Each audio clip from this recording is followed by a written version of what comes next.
నమస్కారం, ప్రవాహ మీడియాకి స్వాగతం. హెడ్లైన్ చూద్దాం.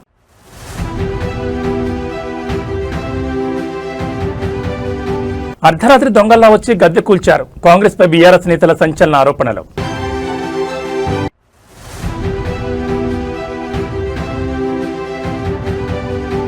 ప్రశ్నిస్తే కేసుల సామాన్యులను బెదిరించిన పోలీసులు. పుప్పాలకోట టోల్గేట్ వద్ద తీవ్ర ఉద్రిక్తత.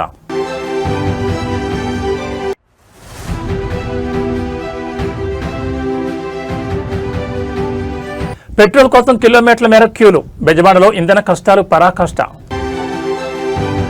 ఇక డీటెయిల్స్ చూస్తే మెదక్ జిల్లా కౌడిపల్లిలో రాజకీయ కక్షలు భగ్గుమన్నాయి. బీఆర్ఎస్ పార్టీ ఆవిర్భావ దినోత్సవ వేళ ఉద్రిక్తత చోటు చేసుకుంది. గులాబీ శ్రేణులు ఎంతో ఉత్సాహంగా జెండా ఆవిష్కరణకు సిద్దమవుతున్న తరుణంలో అర్ధరాత్రి వేళ గుర్తు తెలియని వ్యక్తులు బీఆర్ఎస్ జెండా గద్దెను కూల్చివేయడం స్థానికంగా కలకలం రేపుతోంది. ఈ దుశ్చర్య వెనుక కాంగ్రెస్ నాయకుల హస్తం ఉందంటూ బీఆర్ఎస్ శ్రేణులు ఆగ్రహం వ్యక్తం చేస్తున్నాయి. కౌడిపల్లిలో రాజకీయ వైషమ్యాలు పరాకాష్ఠకు చేరాయి. ఈ రోజు బీఆర్ఎస్ పార్టీ ఆవిర్భావ దినోత్సవం కావడంతో గ్రామాల్లోని పార్టీ జెండా గద్దెను కార్యకర్తలు నిన్న సాయంత్రం ఎంతో ఇష్టంగా సిద్ధం చేసుకున్నారు. రంగులు వేసి పూలతో అలంకరించి జెండా ఎగురవేయడానికి అన్ని ఏర్పాట్లు పూర్తి చేశారు. అయితే బీఆర్ఎస్ ఉత్సాహాన్ని ఓర్వలేక కాంగ్రెస్ నాయకులు గూండాల్లా వ్యవహరించారని గ్రామస్తులు మండిపడుతున్నారు. ఎవరు లేని సమయం చూసి అర్ధరాత్రి పూట ఆ జెండా గద్దెను పూర్తిగా కూల్చివేశారు. ఉదయాన్నే అక్కడికి చేరుకున్న బీఆర్ఎస్ నాయకులు ధ్వంసమైన గద్దెను చూసి దిగ్భ్రాంతికి గురయ్యారు. మేం పండగల పార్టీ ఆవిర్భావ వేడుకలు జరుపుకోవాలని ఏర్పాట్లు చేసుకుంటే కాంగ్రెస్ గూండాలు అర్ధరాత్రి దొంగల్లా వచ్చి గద్దెను కూల్చారు. ప్రజాస్వామ్యంలో ఇది దుర్మార్గమైన చర్య. ఈ ఘటనతో కౌడిపల్లిలో ఒక్కసారిగా వాతావరణం వేడెక్కింది. తమ జెండా గద్దెను కూల్చిన వారిపై కఠిన చర్యలు తీసుకోవాలని డిమాండ్ చేస్తూ బీఆర్ఎస్ కార్యకర్తలు ఆందోళన దిగారు. విషయం తెలుసుకున్న పోలీసులు గ్రామానికి చేరుకుని పరిస్థితులను సమీక్షిస్తున్నారు. ఘర్షణ తలెత్తకుండా భారీగా బందోబస్తు ఏర్పాటు చేశారు. అధికార గర్వంతో విపక్ష పార్టీల ఉనికిని దెబ్బతీయాలని చూడడం సరికాదని బీఆర్ఎస్ నాయకులు హెచ్చరిస్తున్నారు. మరి ఈ ఘటనపై పోలీసులు ఎలాంటి చర్యలు తీసుకుంటారో, నిందితులను ఎప్పుడు అరెస్ట్ చేస్తారో చూడాలి.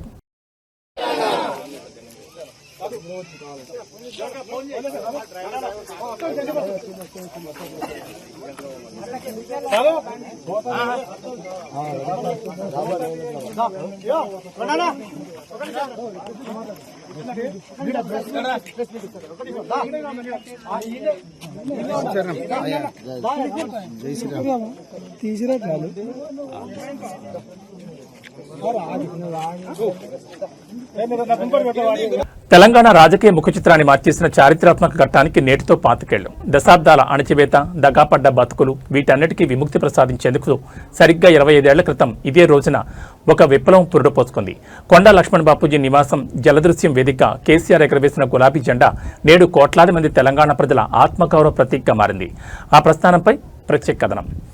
అది 2001 సంవత్సరం. తెలంగాణ అన్న పదం పలకడానికి భయపడే రోజుల్లో తెలంగాణ తెస్తా లేదంటే చేస్తా అన్న నినాదంతో ఒకే ఒక్కడు బయలుదేరాడు. దశాబ్దాలుగా సాగుతున్న వివక్షను ఎండగడుతూ డిప్యూటీ స్పీకర్ పదవికి, ఎమ్మెల్యే పదవికి రాజీనామా చేసి కేసీఆర్ జలదృశ్యంలో గులాబీ జెండాను ఆవిష్కరించారు. తొలి 14 ఏళ్లు ఒక అగ్ని పరీక్ష. పల్లె పల్లెను తట్టెలేపి జాతిని యాకం చేసి సకల జనుల సమ్మెతో ఢిల్లీ పీఠాన్ని కదిలించారు. చావు నోటి దాకా వెళ్లి తెలంగాణ రాష్ట్రాన్ని సాధించి అసాధ్యమైన మాటను సుసాధ్యం చేసి చూపించారు కేసీఆర్. రాష్ట్రం సిద్ధించాక ప్రజలు అప్పగించిన అధికారంతో గడచిన 10 ఏళ్లలో తెలంగాణ రూపురేఖలే మారిపోయాయి. సాగునీటి రంగంలో కాళేశ్వరం లాంటి అద్భుతాలు, రైతు బంధు, దళిత బంధు వంటి విప్లవాత్మక పథకాలతో రాష్ట్రాన్ని దేశంలోనే అగ్రగామిగా నిలబెట్టింది ఈ గులాబీ సైన్యం. నాడు ఉద్యమ నేతగా, నేడు అభివృద్ధి ప్రదాతగా కేసీఆర్ నాయకత్వంలో తెలంగాణ దేశానికే రోల్ మోడల్ అయింది. ప్రస్తుతం రాజకీయ ఒడిదుడుకులు ఎదురైనా పార్టీ స్థాపించిన నాటి అదే స్ఫూర్తితో ముందుకు సాగుతామని నాయకులు చెబుతున్నారు. దశాబ్దాల పోరాట ఫలితం 10 ఏళ్ల అభివృద్ధి సాక్షిగా బీఆర్ఎస్ మళ్లీ పుంజుకుంటుందని ధీమా వ్యక్తం చేస్తున్నారు. ఎన్ని అడ్డంకులు ఎదురైనా, ఎన్ని కుట్రలు జరిగినా తెలంగాణ గుండె చప్పుడు ఈ గులాబీ జెండా. జలదృశ్యంలో మొదలైన ఈ ప్రస్థానం అప్రతిహాతంగా కొనసాగుతుందని ఆశిస్తూ పార్టీ శ్రేణులకు ఆవిర్భావ దినోత్సవ శుభాకాంక్షలు తెలుపుతున్నారు. దశాబ్దాలుగా దగాకు గురై, అన్యాయానికి గురై నెత్తురు మండిన ఒక జాతి ఎత్తిన జెండా గులాబీ జెండా.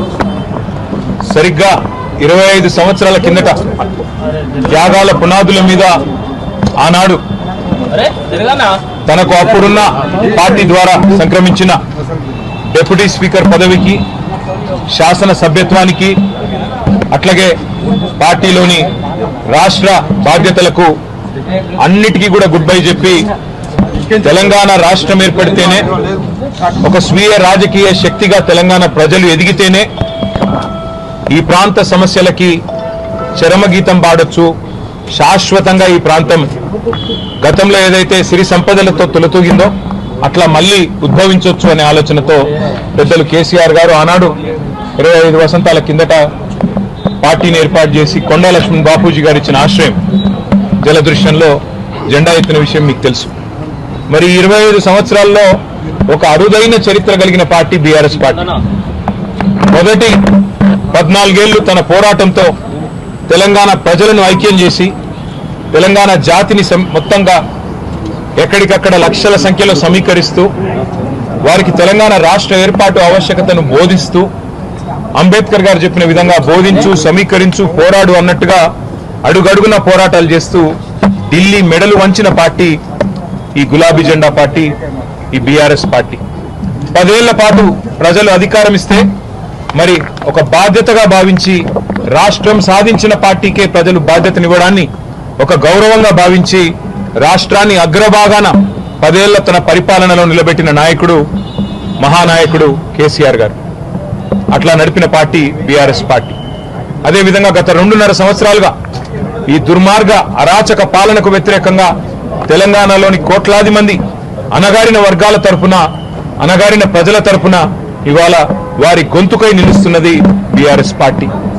ఆనాడు 14 ఏళ్లు ఉద్యమ పార్టీగా, 10 ఏళ్లు అధికార పార్టీగా, గత 2.5 ఏళ్లు ప్రతిపక్ష పార్టీగా అన్ని పాత్రలు, ప్రజలిచ్చిన ప్రతి పాత్రను సమర్థవంతంగా పోషిస్తూ ఇవాళ భారతదేశ చరిత్రలోనే అతి కొద్ది పార్టీలు, 25 వసంతాలు పూర్తి చేసుకున్న పార్టీలు వేళ్ల మీద లెక్కబెట్టదగ్గ సంఖ్యలో ఉంటాయి.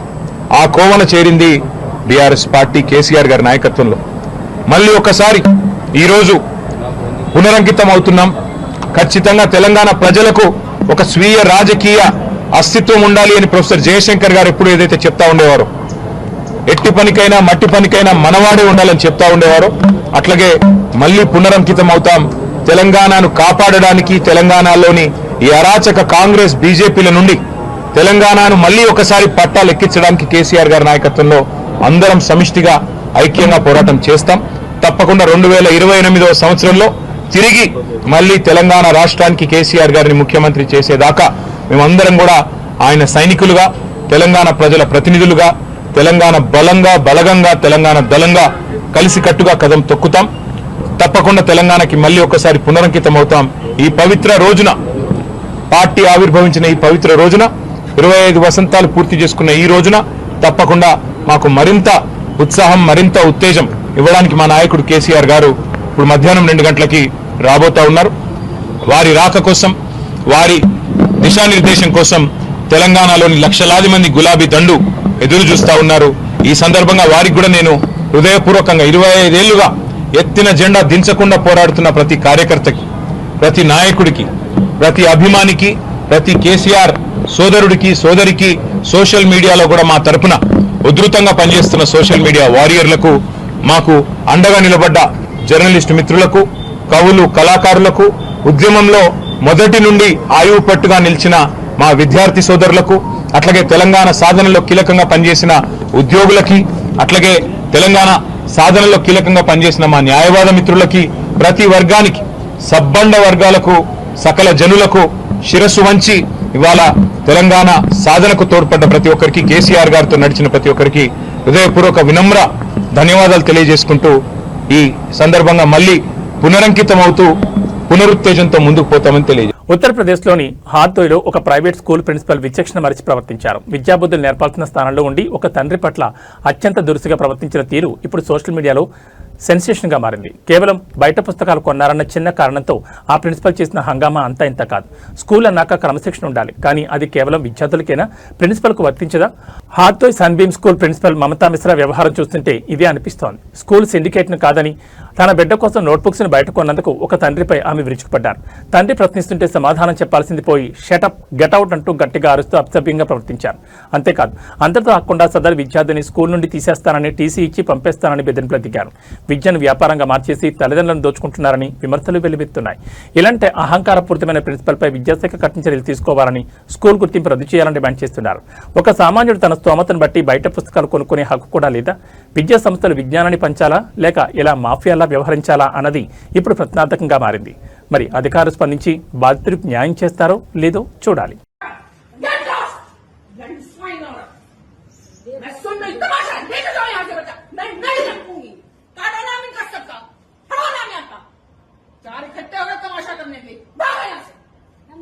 You shut up! You shut up! Shut up!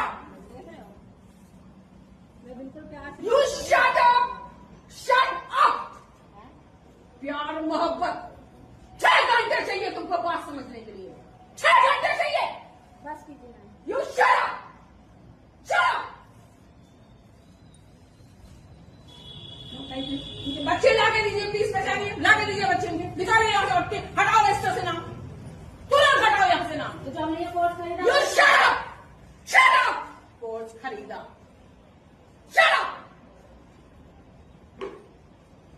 Hyderabad వాసులను మళ్లీ పెట్రోల్ కష్టాలు చుట్టుముట్టాయి. నగరంలోని పలు ప్రాంతాల్లో పెట్రోల్ బంకుల వద్ద వాహనదారులు బారులు తీరుతున్నారు. నిన్నటి వరకు సాధారణంగా ఉన్న పరిస్థితి ఒక్కసారిగా నో స్టాక్ బోర్డులతో మారిపోయింది.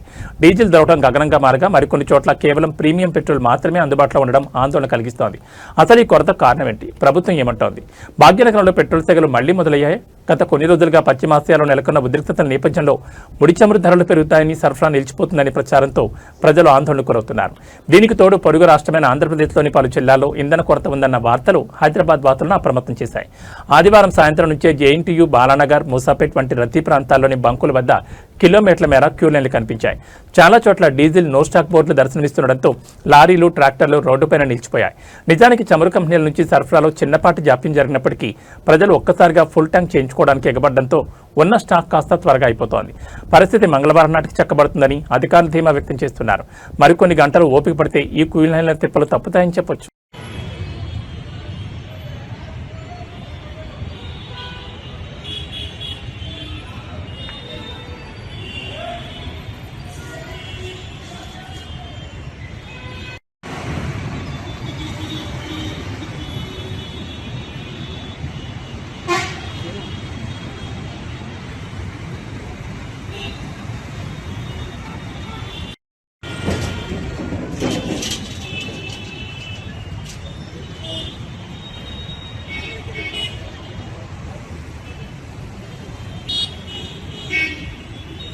హైదరాబాద్ లైఫ్ లైన్ అయిన ఔటర్ రింగ్ రోడ్డుపై ఆదివారం ఉదయం తీవ్ర ఉద్రిక్తత చోటు చేసుకుంది. ముఖ్యమంత్రి రేవంత్ రెడ్డి కాన్వాయ్ కోసం పోలీసులు ట్రాఫిక్ను గంటల తరపున నిలిపేయడంతో వాహనదారులు ఆగ్రహంతో ఊగిపోయారు. గంటకు పైగా ఎండలో వేచి చూడలేక తిరగబడ్డ సామాన్యులను పోలీసులు కేసుల పేరుతో బెదిరించడం ఇప్పుడు పెద్ద ఎత్తున చర్చకు దారితీసింది. అది సామాన్యులు తమ వీకెండ్ ఎంజాయ్ చేయడానికి వెళ్లే సమయం. కానీ వారందరికీ చుక్కలు చూపించారు పోలీసులు. ముఖ్యమంత్రి రేవంత్ రెడ్డి ప్రయాణించే మార్గంలో భద్రత పేరుతో పుప్పాలగూడ టోల్గేట్ వద్ద వాహనాలను ఎక్కడికక్కడ నిలిపివేశారు. కిలోమీటర్ల మేర వాహనాలు ఆగిపోవడంతో చిన్నపిల్లలు, వృద్ధులు తీవ్ర ఇబ్బందులు పడ్డారు. సుమారు గంట దాటిన ట్రాఫిక్ క్లియర్ చేయకపోవడంతో సహనం కోల్పోయిన వాహనదారులు పోలీసులను నిలదీశారు. అయితే సర్ది చెప్పాల్సిన పోలీసులు ఎక్కువ మాట్లాడితే కేసులు పెట్టి లోపల వేస్తామంటూ వాహనదారులపై విరుచుకుపడడం మంటలు రేపింది. ప్రజాస్వామ్యంలో ప్రశ్నించే హక్కు లేదా అంటూ ప్రజలు పోలీసులతో వాగ్వాదం దిగారు. పోలీసుల తీరుపై ఆగ్రహం వ్యక్తం చేస్తూ వాహనదారులు వినూత్నంగా నిరసన తెలిపారు. వందలాది వాహనాలు ఒక్కసారిగా సుదీర్ఘంగా హారన్లు మోగిస్తూ తమ నిరసన వ్యక్తం చేశారు. ఆ సౌండ్తో ఓఆర్ఆర్ పరిసర ప్రాంతాలు దద్దరిల్లాయి. వీఐపీ సంస్కృతిని దూరం చేస్తామని చెప్పే పాలకులు క్షేత్రస్థాయిలో ప్రజలకు ఇబ్బందులు కలగకుండా చూడాల్సిన అవసరం ఉంది. మరి ఈ హారన్ల నిరసన ప్రభుత్వం వరకు చేరుతుందో లేదో చూడాలి.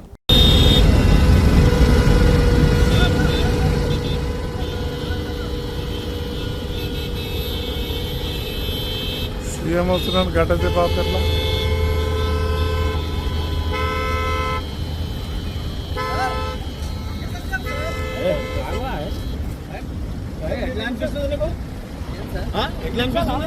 సార్ 10 minutes పైన అయింది సార్.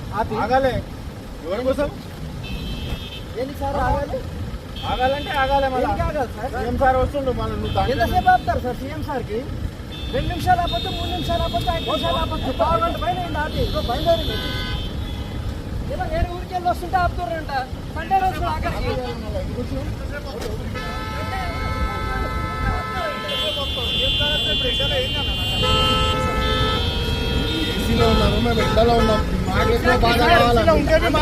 సార్ సార్ అందుకే సార్ అని మాట్లాడుతున్నాం సార్. అందుకే సార్ అని మాట్లాడుతున్నాం. రెస్పెక్ట్ ఇచ్చే సార్ సార్ అందుకే సార్ అని మాట్లాడుతున్నాం. మరి ఇంత ఘోరమా? గంటలు గంటలు అడుగుతున్నారు కదా, మీకెందుకు కోపం వస్తుంది? సీఎం కు చెప్పండి మళ్ళీ ఆ మాటలు.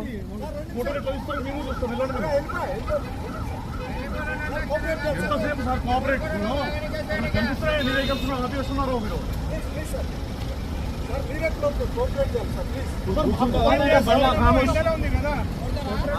కూర్చుండాలి మళ్ళా తీసుకోపోయి యాదించుకో.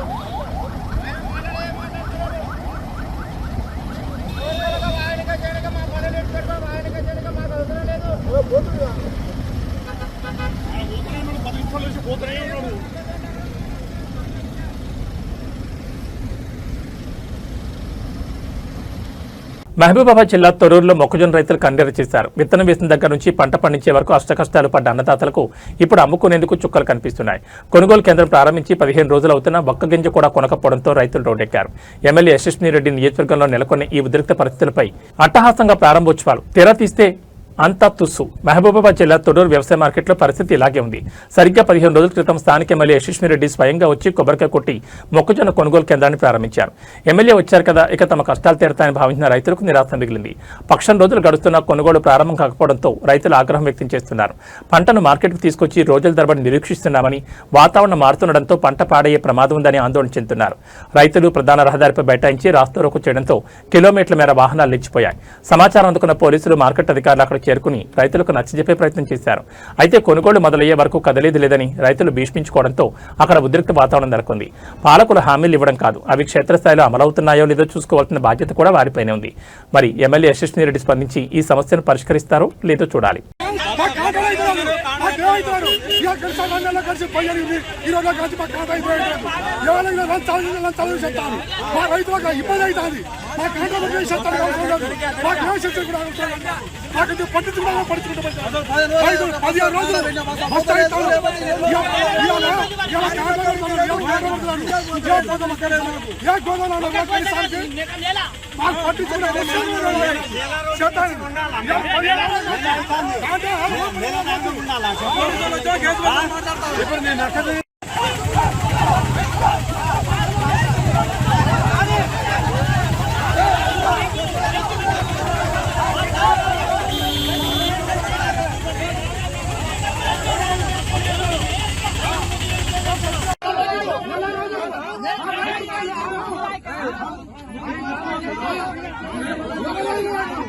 సినిమా తెరపై చూసే హర్రర్ దృశ్యాలు నిజ జీవితంలో కనిపిస్తే ఎలా ఉంటుంది?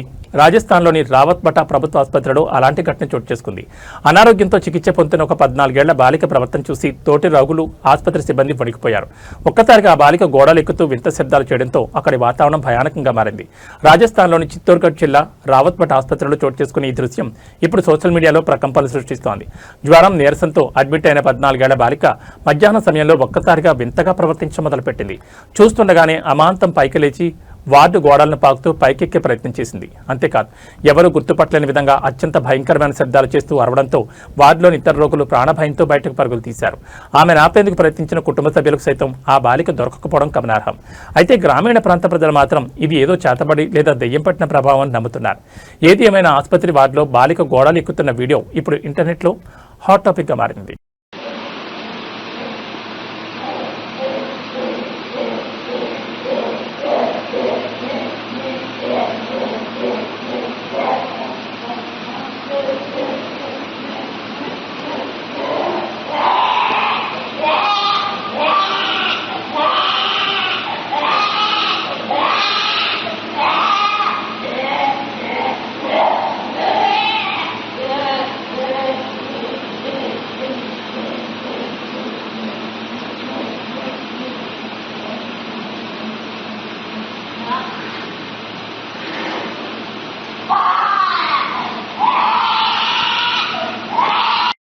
మహబూబాబాద్ జిల్లా తొర్రూరు వ్యవసాయ మార్కెట్ వద్ద ఉద్రిక్తత పరాకాష్ఠకు చేరింది. నెల రోజులుగా ఆకలి దప్పలతో పంటను కాపాడుకుంటున్న రైతుల సహనం నశించింది.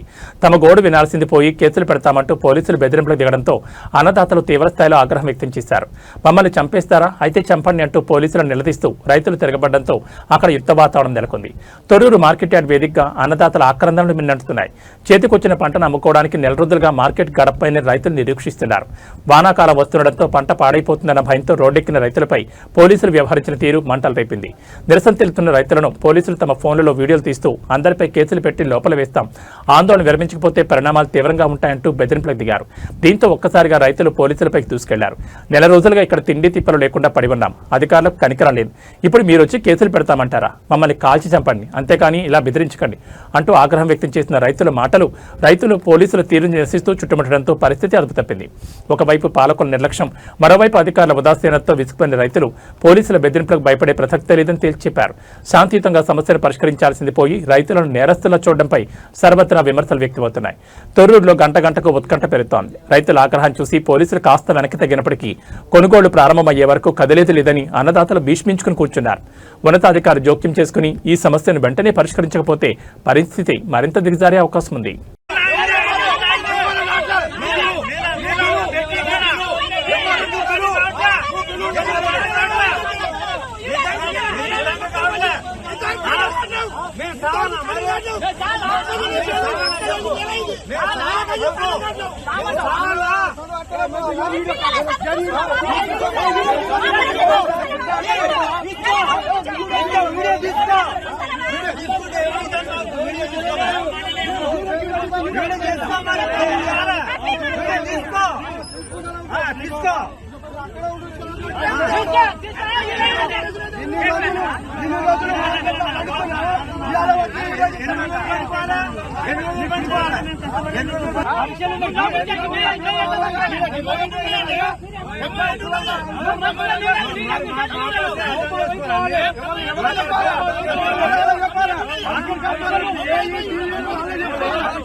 తెలంగాణలో ప్రజాపాలన సాగుతోందని ప్రభుత్వం చెప్తున్నా క్షేత్రస్థాయిలో అన్నదాతల పరిస్థితి మాత్రం దయనీయంగా మారింది. ముఖ్యంగా మొక్కజొన్న రైతులు పడుతున్న ఇబ్బందులు వర్ణనాతీతం.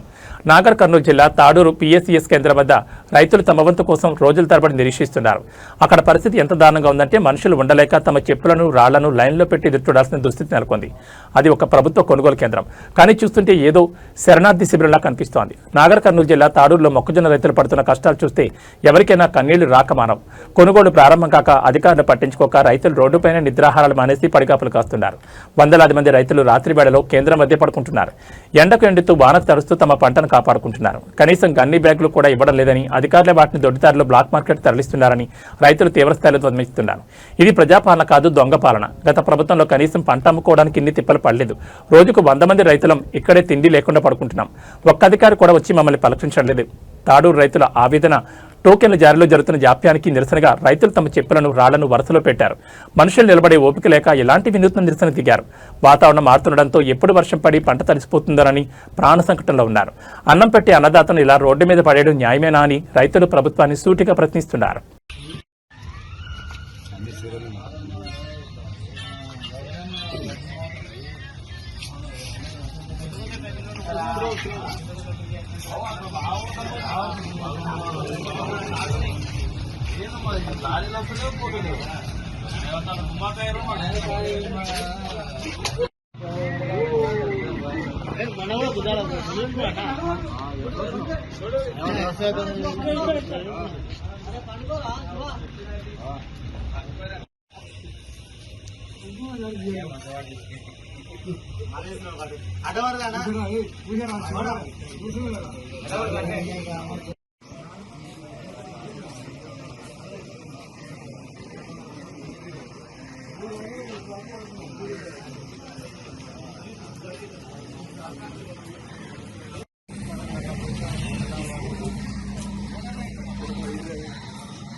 రైటింగ్ వేరే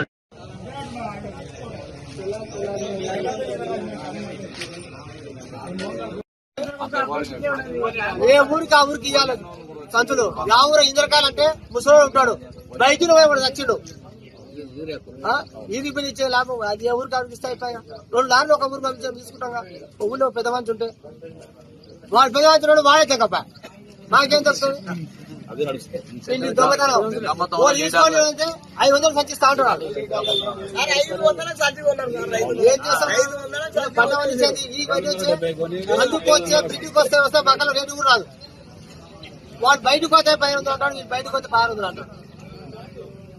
చాలా మంది అమ్ముకుంటారు సార్ బయట. అన్నప్పుడు పాత్రలు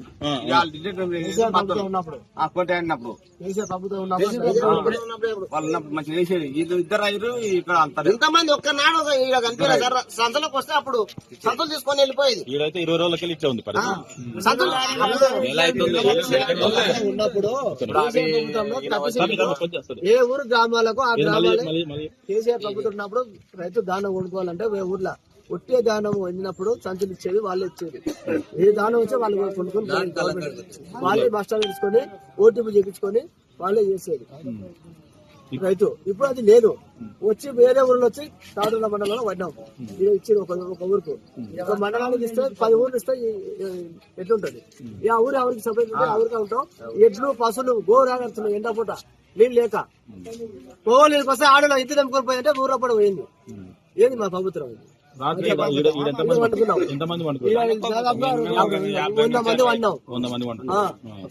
మంది వండుకున్నాం. అంటే కేవలం స్టార్టింగ్ సంవత్సరం స్టార్టింగ్ 100 మంది వండుకున్నాం. ఇప్పుడు వాళ్ళు పండుకున్నాం. మా ఊరిగా పిల్లలు ఎడ్లు ఎక్కువ వాళ్ళు పచ్చలు ఎక్కువ తెలియదు. ఇంతవరకు ఎవరు లేడు. ఎవరు లేరు. ఏంది పరిస్థితి? కనీసం అంటే 20 రోజులకి ఎవరిని వచ్చి ఏంది పరిస్థితి అడిగిందా? అడుగుతా లేడు. సోమవారం నాడు ఇస్తాం. ధర్మం చేస్తే మేము కేసులు ఇస్తాం, కేసులు ఇస్తాం. నుంచే పోలీసులు బేరిస్తున్నారు. ప్రజాపాలన దొంగ పాలన అవుతుంది. ప్రజాపాలన సార్ ప్రజాపాలన దొంగ పాలనే కేసీఆర్ అన్న ప్రభుత్వం మంచిది. దొంగ పాలన రైతు బంధు దొంగ మొత్తం దొంగ పాలన దోసుకునేది.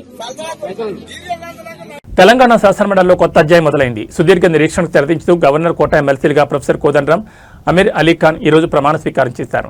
మండలి చైర్మన్ గుత్తా సుఖేందర్ రెడ్డి వీరితో ప్రమాణం చేయించారు. గత కొంతకాలంగా న్యాయపరమైన చిక్కుల్లోని ఈ నియామకాలకు గ్రీన్ సిగ్నల్ రావడంతో ఈ రోజు అధికారికంగా వీరు బాధ్యతలు స్వీకరించారు. తెలంగాణ ఉద్యమ గొంతుక మళ్లీ చట్టసభలో వినపడనుంది. టీజేఏసీ చైర్మన్ గా ఉద్యమ సమయంలో కీలక పాత్ర పోషించిన ప్రొఫెసర్ కోదండరాం ఇప్పుడు శాసనమండలిలో అడుగుపెట్టారు. కాంగ్రెస్ ప్రభుత్వం అధికారంలోకి వచ్చిన వెంటనే గవర్నర్ కోటాలో వీరి పేర్లను సిఫారసు చేయగా హైకోర్టులో ఎదురైన అడ్డంకులు తొలగిపోవడంతో ఈ ప్రక్రియ పూర్తయింది. ఈ కార్యక్రమంలో ముఖ్యమంత్రి రేవంత్ రెడ్డితో పాటు పలువురు మంత్రులు, ఎమ్మెల్యేలు పాల్గొన్నారు. ప్రమాణ స్వీకార అనంతరం కోదండరాం మాట్లాడుతూ తెలంగాణ పునర్నిర్మాణంలో మండలి వేదికగా తన గళాన్ని వినిపిస్తానని స్పష్టం చేశారు. ఈ ఇద్దరు ఎమ్మెల్సీల నియామకం ద్వారా కాంగ్రెస్ ప్రభుత్వం కీలక వర్గాలను ఆకట్టుకునే ప్రయత్నం చేసింది. కోదండరాం నియామకం ద్వారా ఉద్యమకారులకు పెద్దపేట వేశామని ప్రభుత్వం చెబుతోంది. అమీర్ అలీఖాన్ నియామకంతో మైనార్టీలకు ప్రభుత్వంలో సరైన స్థానం కల్పించినట్లయింది. అయితే గవర్నర్ కోటాలో కోదండరాంతో పాటు ప్రమాణ స్వీకారం చేసింది ప్రముఖ జర్నలిస్ట్ అమీర్ అలీఖాన్. మండలిలో విద్యావేత్తలు, అనుభవజ్ఞుల రాకతో చర్చల స్థాయి పెరుగుతుందని రాజకీయ విశ్లేషకులు భావిస్తున్నారు. ఈ ఇద్దరు కొత్త సభ్యుల చేరికతో శాసనమండలిలో అధికార పక్షం బలం మరింత పెరగనుంది. ఎం కోదండరామారెడ్డి అనే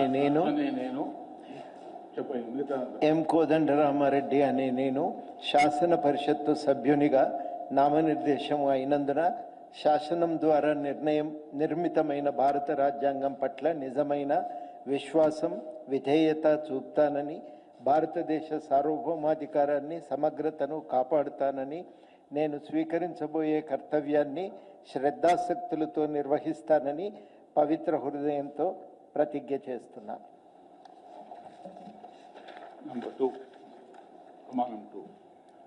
తెలంగాణ శాసన పరిషత్తు సభ్యుడనైన ఎం కోదండరామారెడ్డి అనే నేను సభ నియమాలకు కట్టుబడి ఉంటానని, వాటిని అనుసరిస్తానని, సభ మర్యాదలను పాటిస్తానని, సంప్రదాయాలను గౌరవిస్తానని పవిత్ర హృదయంతో ప్రతిజ్ఞ చేస్తున్నాను.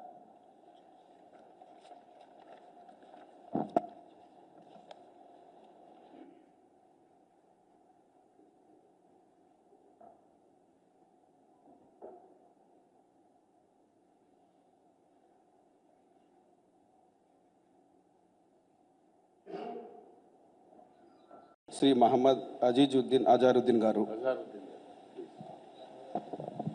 Muhammad Azizuddin Azharuddin, having been nominated a member of the Legislative Council, do swear in the name of Allah that I will bear true faith and allegiance to the Constitution of India as by law established, that I will uphold the sovereignty and integrity of India, and that I will faithfully discharge the duty upon which I am about to enter. I, Muhammad Azizuddin Azharuddin, member of Telangana Legislative Council, do swear in the name of Allah that I shall abide by and follow the rules, observe the etiquette and respect the conventions of the House.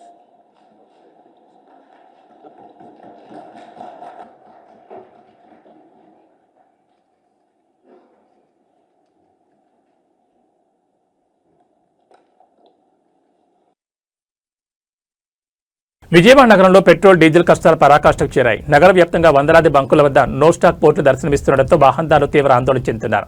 Petrol అందుబాటులో ఉన్న కొన్ని బంకుల వద్ద కిలోమీటర్ల మేర క్యూలైన్లు కనిపిస్తున్నాయి. అసలు ఈ పరిస్థితి కారణం ఏంటి? ప్రభుత్వం ఏమంటోంది? MG road, Benz circle, Ramavarappadu మరియు ఆటోనగర్ వంటి ప్రధాన ప్రాంతాల్లో బంకులు మూతపడ్డాయి. రాబోయే రోజుల్లో ఇంధన కొరత ఏర్పడుతుందనే వదంతుల నేపథ్యంలో ప్రజలు ఫుల్ ట్యాంక్ చేయించుకోవడానికి ఎగబడ్డమే ఈ సంక్షోభానికి ప్రధాన కారణం. కొన్ని బంకుల్లో రద్దీని తగ్గించేందుకు 2 వీలర్లకు 200కు, కార్లకు 500 చొప్పున మాత్రమే ఇంధనాన్ని పోస్తున్నారు. విజయవాడలో ఆదివారం ఉదయం నుంచే పెట్రోల్ కష్టాలు మొదలయ్యాయి. గత 2 రోజులుగా సోషల్ మీడియాలో వస్తున్న వదంతులతో వాహనదారులు ఒక్కసారిగా బంకుల వద్దకు చేరుకోవడంతో ఉన్న స్టాక్ కాస్త కొన్ని గంటల్లోనే నిండుకుంది. ఆటోనగర్ వంటి పారిశ్రామిక ప్రాంతాల్లో డీజిల్ దొరక్క రవాణా వాహనాలు రోడ్డుపైన నిలిచిపోయాయి. గంటల తరబడి ఎండలో వేచిపోయినా చివరికి తమ వంతు వచ్చేసరికి స్టాక్ అయిపోయిందని బోర్డులు పెట్టడంతో వాహనదారులు ఆగ్రహం వ్యక్తం చేస్తున్నారు. స్టేడియం దగ్గర ఉన్న బంకుల్లో గంటన్నర వేచి చూశాక పెట్రోల్ దొరికింది. ప్రతి వీకెండ్ ఇలాంటి ఇబ్బందులు వస్తుంటే మేము పనులకు వెళ్లేదెలా? రాష్ట్ర వ్యాప్తంగా నెలకొని పరిస్థితిపై చంద్రబాబు నాయుడు తీవ్రంగా స్పందించారు. కంపెనీలతో మాట్లాడి సోమవారం సాయంత్రం నాటికి అన్ని బంకులకు ఇంధనం చేరేలా చూడాలని అధికారులను ఆదేశించారు. రాష్ట్రంలో పెట్రోల్, డీజిల్ కొరత లేదని, కేవలం డిమాండ్ అకస్మాత్తుగా పెరగడం వల్లే ఈ సమస్య వచ్చిందని పౌర సరఫరాల శాఖ మంత్రి నాదెండ్ల మనోహర్ స్పష్టం చేశారు. గత ఏప్రిల్ నెల కంటే 10% అదనంగా సరఫరా పెంచాలని కేంద్ర ప్రభుత్వ సంస్థలను కోరారు. అధికారులు చెబుతున్న దాని ప్రకారం ఈ రోజు సాయంత్రం లోపు పరిస్థితి సాధారణ స్థితికి రానుంది. ప్రజలు ఆందోళన చెంది అనవసరంగా ఇంధనాన్ని నిల్వ చేసుకోవద్దని విజ్ఞప్తి చేస్తున్నారు.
ఏబీ బులెటిన్ విశేషాలు. నమస్కారం.